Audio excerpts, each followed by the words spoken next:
India's aeronautical development establishment is progressing with the Archer NG UAV, featuring a domestically developed 180 HP engine in testing by the Vehicle Research and Development Establishment. The UAV offers dual engine flexibility, a high service ceiling of 30,000 feet, and weaponization capabilities for intelligence, surveillance, target acquisition, tracking, and reconnaissance mission.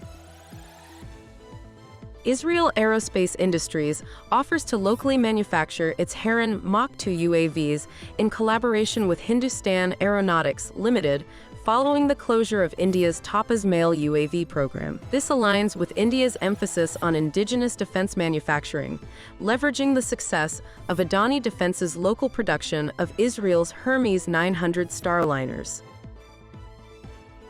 India is set to launch the European Space Agency's Proba-3 mission in September 2024, marking the world's first precision formation flying mission. The innovative project involves two satellites working in tandem to create a 144-meter-long solar coronagraph, offering scientists an unprecedented view of the sun's corona. This collaboration highlights the global effort in space exploration, and the mission could revolutionize our understanding of the sun and the universe.